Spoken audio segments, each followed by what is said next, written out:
Have you ever looked at someone else's life and wondered, why not me? You see their smiles online, their perfect homes, their happy relationships, and suddenly your own world feels smaller. It's not jealousy, not really. It's that quiet sadness that whispers, you should be further by now. That's how Sarah felt, every single morning. She worked hard, tried to stay positive, but no matter how much she achieved, it never felt like enough. Because someone out there always seemed happier, faster, better. But what if I told you that the same feeling that's been breaking her, and maybe breaking you too, was actually the key to something powerful? Something that would flip her entire world upside down, but in the best way possible. Stay with me until the end of this story, because what Sarah discovers will change the way you see your own life forever. Before we begin, if stories like this speak to your heart, if you've ever felt lost, behind, or unsure of your path, then this space is for you. Every week, we share stories that remind you that your pace, your pain, and your growth all have meaning. So take a second, hit subscribe, and turn on the bell. Because somewhere in the stories we tell, you might just find your own reflection and the peace you've been searching for. Sarah woke up like every other morning, staring at the ceiling that somehow felt heavier with each sunrise. Her phone lit up beside her pillow, a window into everyone else's perfect life. Promotions, honeymoons, new apartments. It was like the world was moving forward while she was stuck in slow motion. Her thumb kept scrolling, but each image felt like a reminder that she was running out of time. Everyone's doing something, except me, she whispered into the silence of her room. Her roommate, Chloe, hummed a song in the kitchen, full of energy and purpose. Sarah forced herself out of bed, trying to match that same rhythm, but inside, she felt hollow. That quiet ache of comparison had settled deep, whispering that she was behind in the race no one ever explained. At breakfast, Chloe glanced up from her coffee. "You're good? You look a million miles away." Sarah smiled weakly. "Yeah, just tired." But it wasn't fatigue. It was that invisible pressure that comes from believing your life isn't enough. She laughed at Chloe's stories, but her mind kept drifting, looping back to that same haunting thought. Why not me? On the bus to work, the city blurred past the window. Strangers moving fast, faces glued to their phones, lives unfolding like she was watching from the outside. Her reflection in the glass looked pale, tired, uncertain. She didn't hate her life, she just didn't understand why it felt so small. Why did everyone else seem to have found their thing already? Then as the bus stopped near a small park, she noticed an old woman sitting on a bench feeding birds. The woman's smile was calm, peaceful, untouched by hurry or noise. She couldn't explain why, but that moment stayed with her, as if it was quietly waiting to tell her something. And soon, she would realize that this morning wasn't ordinary at all. It was the day her story would begin to change. The next morning, Sarah stood in front of her mirror, toothbrush in hand, staring at a reflection like she was meeting herself for the first time. Her hair was messy, eyes half tired, but it wasn't her appearance that caught her. It was the sadness behind it. It wasn't the kind that comes from heartbreak or bad days. It was the kind that comes from forgetting who you are. She leaned closer, whispering to the reflection, "When did I stop liking the person I see?" The mirror didn't answer, but the silence did. All the things she used to love about herself, her creativity, her laughter, her warmth, felt buried under years of trying to be like someone else.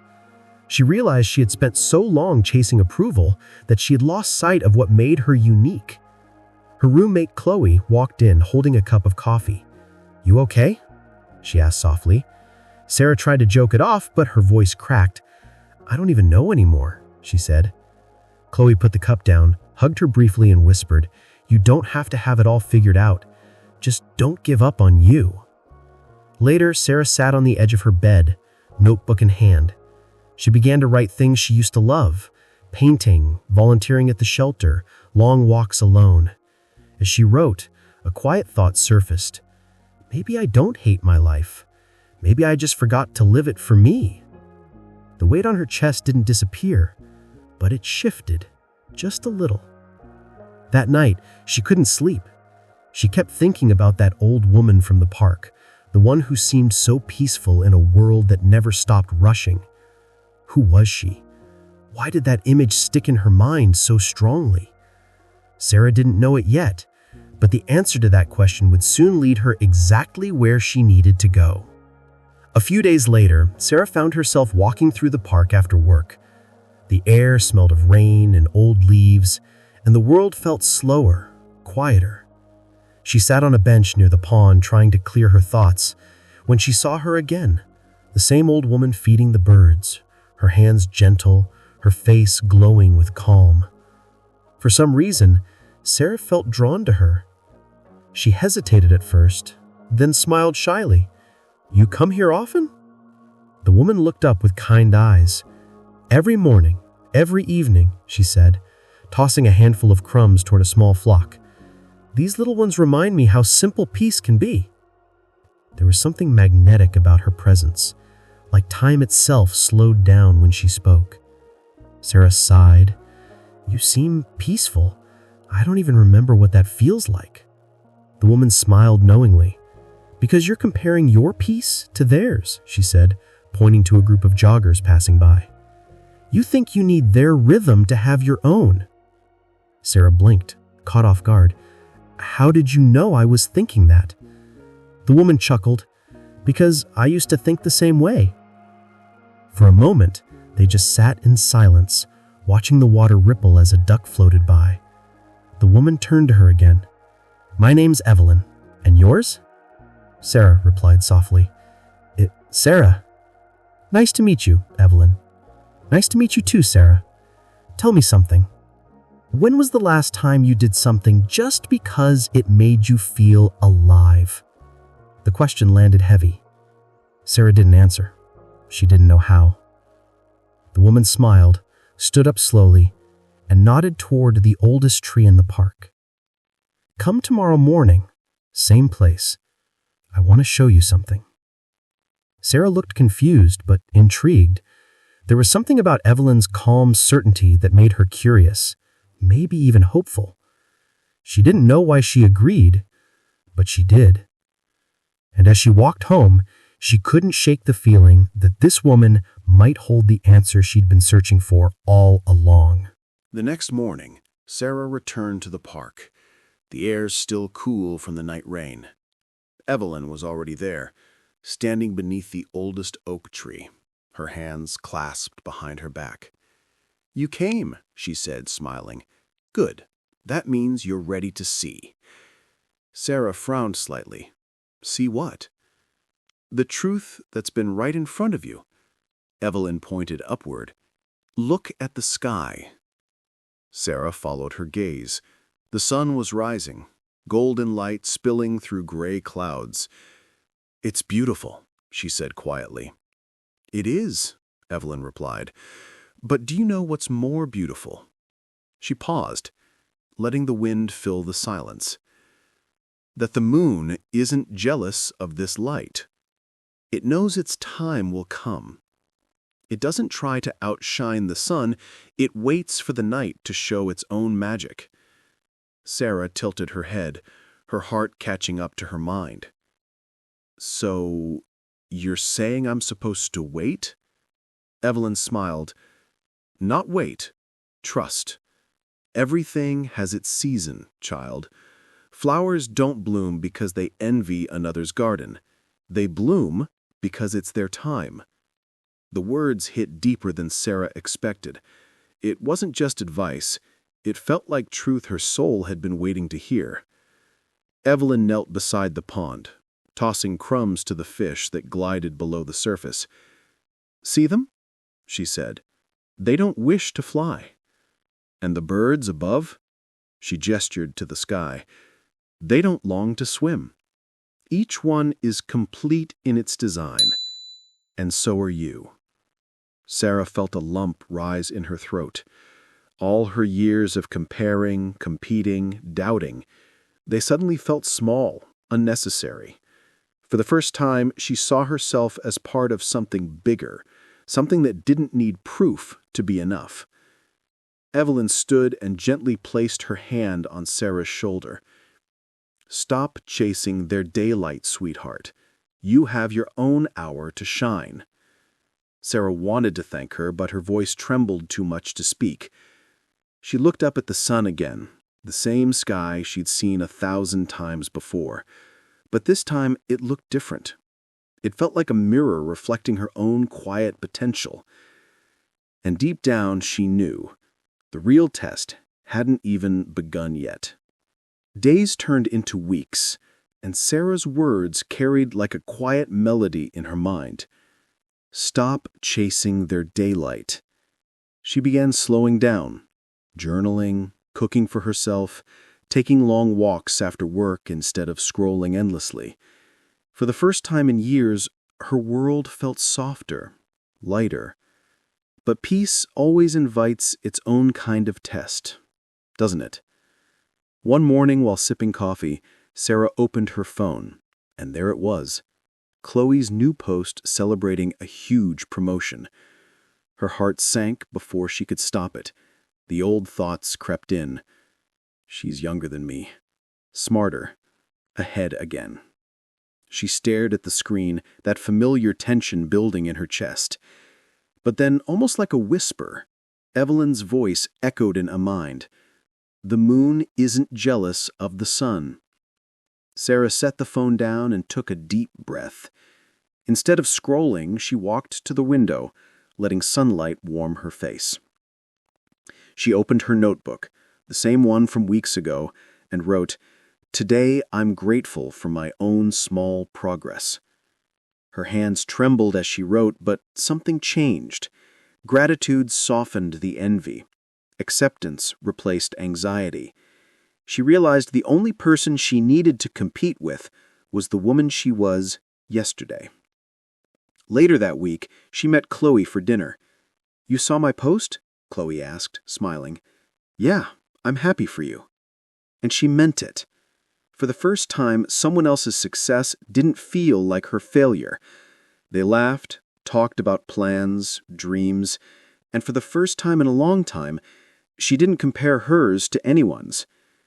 That night, as she walked home under a silver moon, she whispered to herself, "Maybe I'm not behind. Maybe I'm just becoming." And she didn't know it yet, but her quiet surrender that night would soon open a door she never expected. Months passed quietly, and the rhythm of Sarah's days began to change. She no longer rushed to catch up with anyone. She walked at her own pace, and somehow, life began to walk with her. She spent weekends at the shelter, painting murals with kids, laughter filling the air like sunlight through leaves. Peace became her new kind of success. Not loud, not flashy, but steady and honest. One evening, her coworker James noticed her sketchbook open on the break room table. "You drew these?" he asked, flipping through the pages. Sarah blushed. "Yeah, just something I do to relax." "These are beautiful. You should show people this." She laughed nervously. "They're just doodles." But James shook his head. "You're hiding something that could inspire others." The words lingered in her mind for days. Later that week, she finally gathered her courage and posted one of her drawings online. A small picture of the moon and sun with a quote she wrote beneath. "They don't compete. They just shine when it's their time." Within hours, comments poured in. "This spoke to me. I needed this today. Thank you for sharing." Sarah, for the first time, realized her story, her pain, her lessons, could bring peace to others too. And that thought lit something inside her stronger than comparison ever could. Soon, a local magazine reached out asking to feature her art and story in an article titled "The Beauty of Growing Slow." She read the email twice, unable to believe it. It wasn't about fame or validation. It was about meaning. Her quiet journey had become a message, a reflection for people just like her. She smiled, thinking of Evelyn, wondering if somehow the old woman had known this would happen all along. That night, sitting under the same moon that once made her feel behind, she whispered, "Maybe the waiting was never a delay. Maybe it was preparation." And as a soft breeze brushed through her window, it almost felt like the universe was whispering back, "Exactly." It was early morning when Sarah woke to the sound of rain tapping against her window. The same room that once felt heavy and suffocating now felt like home. Soft light spilling across her sketches on the wall, little reminders of how far she'd come. She brewed her coffee slowly, savoring the quiet. For the first time, she didn't rush to check her phone, didn't wonder what anyone else was doing. Her peace wasn't fragile anymore. It was rooted. Later that day, she stopped by the park, the same one where it all began. She found the old bench empty, but somehow Evelyn's presence lingered in the air. Sarah sat down and smiled, remembering her mentor's voice. Stop chasing their daylight. The clouds began to part, revealing the faint outline of the sun and moon sharing the same sky, side by side, neither competing, both shining in their time. Tears filled her eyes, not of sadness, but of awe. She finally understood the lesson completely. As weeks turned into months, Sarah's art grew into something bigger, a small online community of people who felt lost like she once did. She called it Shine in Your Time. Every story she shared carried a piece of Evelyn's wisdom, every post a spark of hope for someone else's dark day. Messages flooded in. You helped me stop comparing. Your words gave me peace. And though her name started to spread, Sarah never chased numbers again. She just shared light. Her friends noticed a change.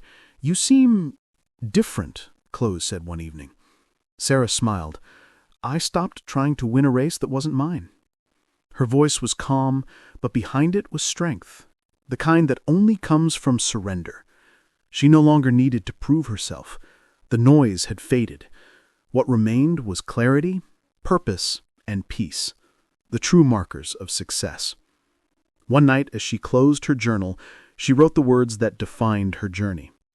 The day I stopped comparing my life, God finally started writing the one I was meant to live. She closed the notebook, exhaled, and whispered a prayer of gratitude. And somewhere, far beyond her window, the moon and the sun shared the same sky again. Quiet proof that timing is never late when it's divine. A year later, life looked completely different for Sarah. Not perfect, but alive. Her small online page, Shine in Your Time, had quietly grown into a community of thousands. People from all over the world began sending her stories, art, and letters. One morning, she opened her inbox to find an email from a women's foundation in New York. They wanted to feature her story in a national campaign about self-worth and healing. As she read the message, tears spilled down her cheeks. The girl who once compared her life to everyone else was now being chosen because she had finally embraced her own. A month later, she stood backstage at a local auditorium, heart pounding. She had been invited to speak for the first time, to tell her story in front of hundreds of women who, like her, once felt small. She looked down at her trembling hands and whispered to herself, "You're not behind. You're just becoming."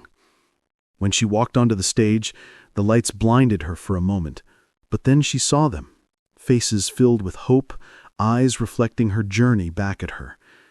And somehow she wasn't nervous anymore. She was home. Her voice quivered at first, but soon her truth began to flow.